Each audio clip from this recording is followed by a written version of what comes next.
In this video, we're going to go over how to use the point of sale system at the clothing outlet at First Presbyterian Church of Alvin. We use the Square payment system, and to access that on the iPad, it's this first icon right here that has a square. Takes just a minute to load. And the first thing that's going to come up is it will ask for a passcode. Each group will be given a passcode. For now, we'll use the generic one. At this point, it will take you into the terminal screen, and you are ready to make a sale at this point. So the screen is organized by price. So you'll see these are all $1 items: women's clothing, men's clothing, kids clothing, baby clothing, shoes that are $1, other accessories for $1. This dollar number for $1 is when we're having a sale. For example, 10 shirts for $1, or 5 socks for $1. However those items work, that's what you could use that for. We have $1 general household items, and then anything miscellaneous that doesn't fall into one of these categories. And that's the only thing on the dollar screen, so try to keep that real simple. We have $2 and $3 items on the next screen. You can either tap up here at the top, or you can swipe across the screen, same way you'd swipe through your pictures on your phone. Same thing here. They mostly fit on the one screen. The only thing that you have to scroll for is $3 household items, which probably don't sell too terribly many of those. So most of the $2 and $3 items are going to be right here on this screen. $2 women's, $2 men's, $2 kids, $2 accessories. Same for the $3 items. The boots and shoes that are $3 would be that button right there. And we also have the $5 items, which correspond with the colored zip ties. So should have mentioned that earlier. Green's kind of the default for $1 items. We use blue to distinguish $2 items. The white tags are $3. I had to use gray here because the white didn't look very good. And then the red's $5, the black are $10 items. One of the $10 items we do somewhat often is the bag sale for $10, where you get to fill an entire trash bag of clothes for $10.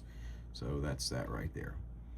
And then these you won't use very much, but if you wanted to get into the categories of items, you can go to this tab, and if you tap on clothing, it'll show all the clothing together, or for example, all the shoe items together. So it's just another way that they can be grouped. So for most of what we will do, you'll probably be on the $1 items. That's the most common thing. So as far as how to ring up items, before we get to that, actually, one thing I would like to suggest that everyone do is, if the customer will give you their contact information, let's go ahead and add them. So before we check them out, I would ask the person, are you in our rewards program, or would you like to join? Most people will say yes. So let's just add the customer here. Click add customer. It's going to ask if they're already in there. So you can see I'm already listed here, right? I don't want to show everyone's contact info that's in our system, but let's say they're not. So we'll say create customer. At this point, you can put in their information. So we'll say this is Jane Smith. Maybe her phone number is, remember the old 888-867-5309. Some of you will get the reference. And let's just say she's jane@gmail.com. If she ended up getting that, it would be a miracle. And then we'll save her. Okay, so now it knows that we're dealing with Jane Smith. So let's pretend though that We're going to clear the card out. So now since we're starting over from scratch, we could continue that transaction with Jane, but we're going to pretend like she's coming in maybe for the second time, right?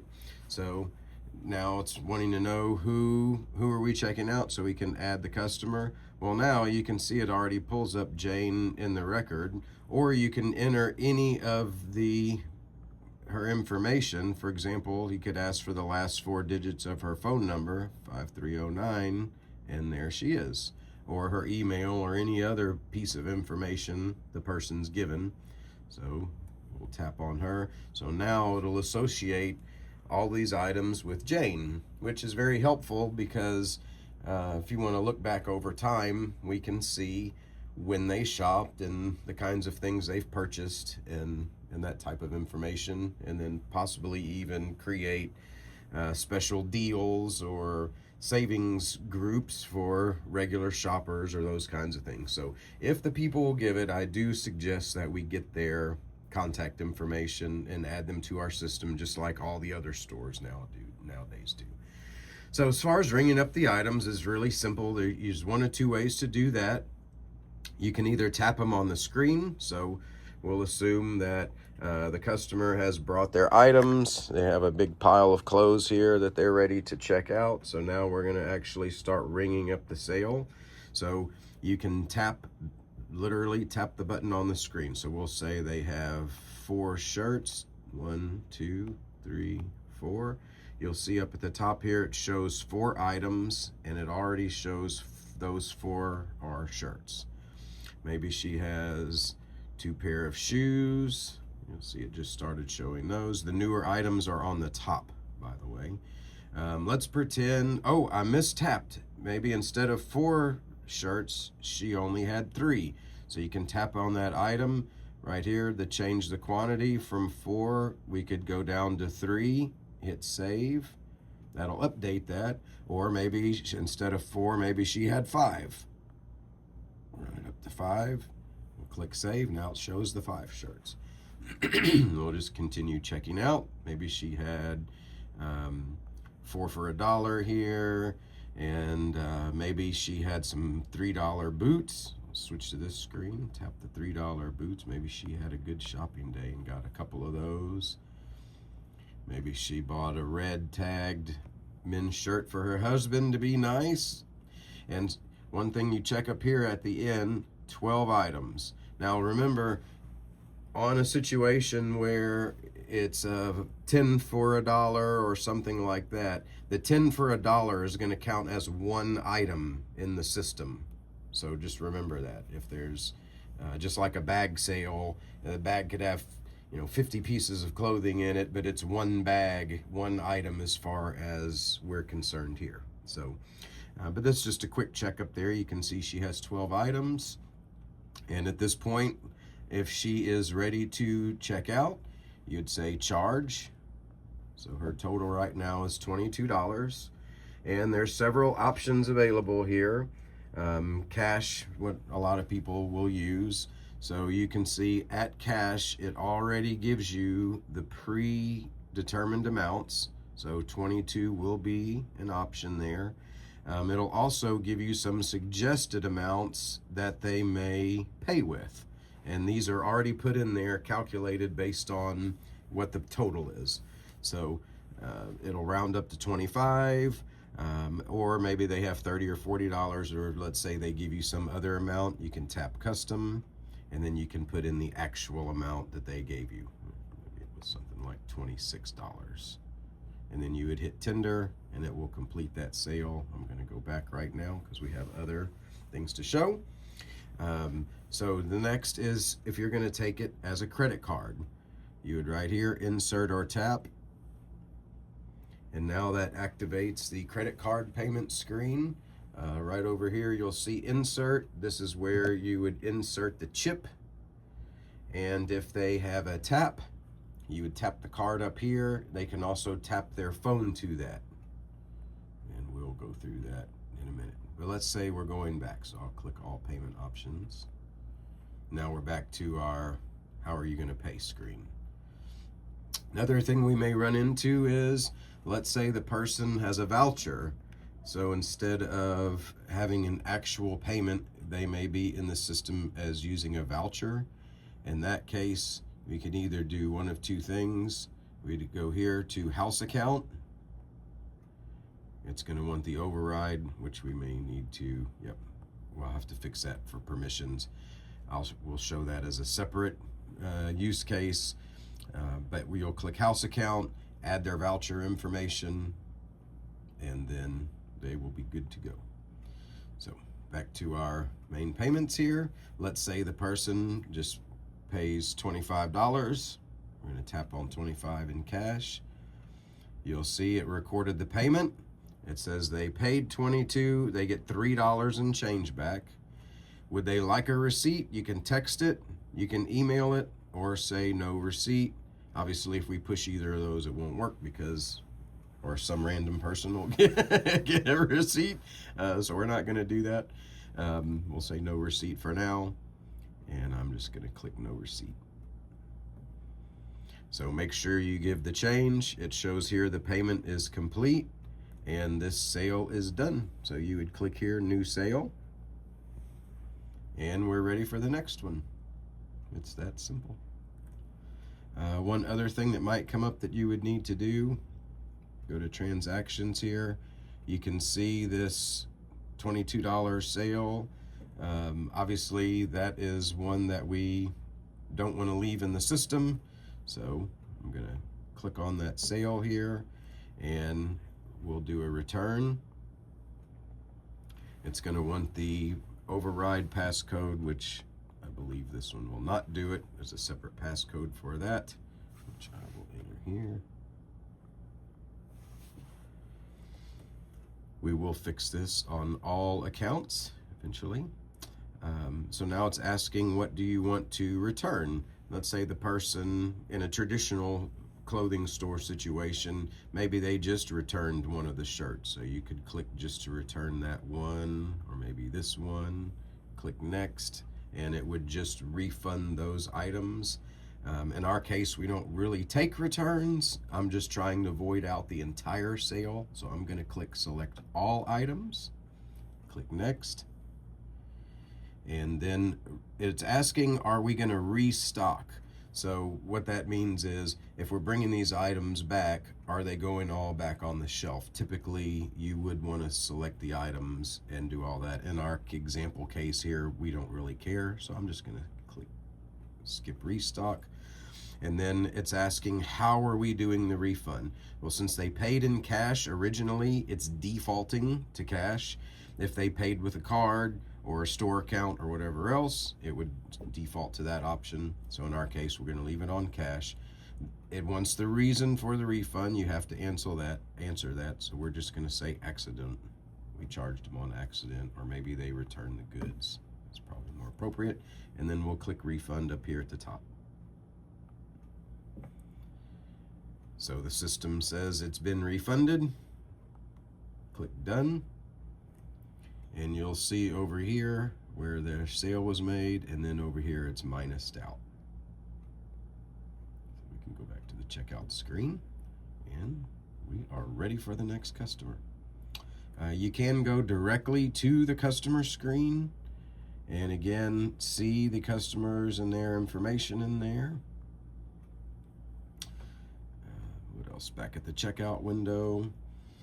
So that example was tapping to add the items. We also have the option over here.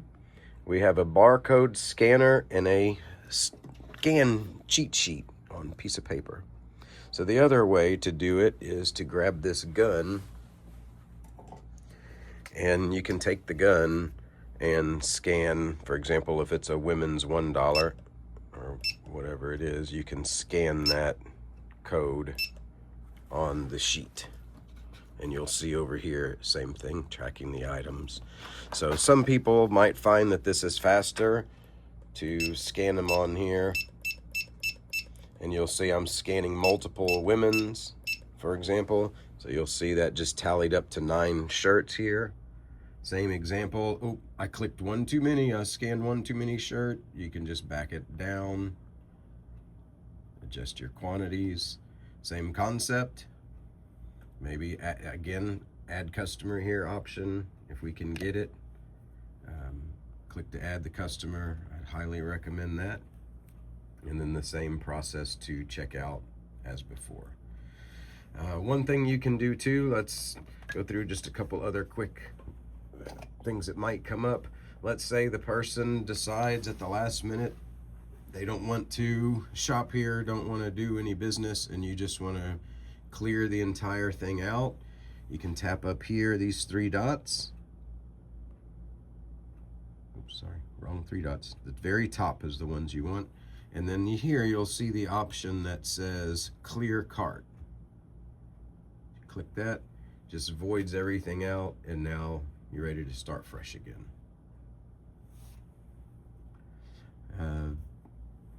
Most of that is, or that's most of what you will end up dealing with. The one other thing that might come up is if someone wanted to add a donation. So there is a donation item in here.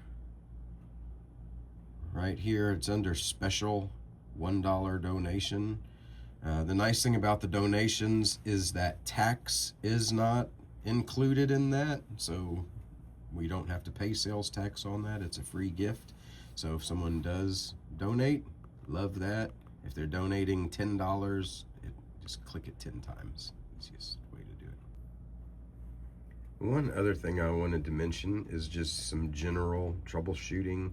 There are times where I've noticed that every so often it'll get squirrely, for lack of a better word. When you push, say, a $1 item, it'll ring up the wrong amount or something strange will happen.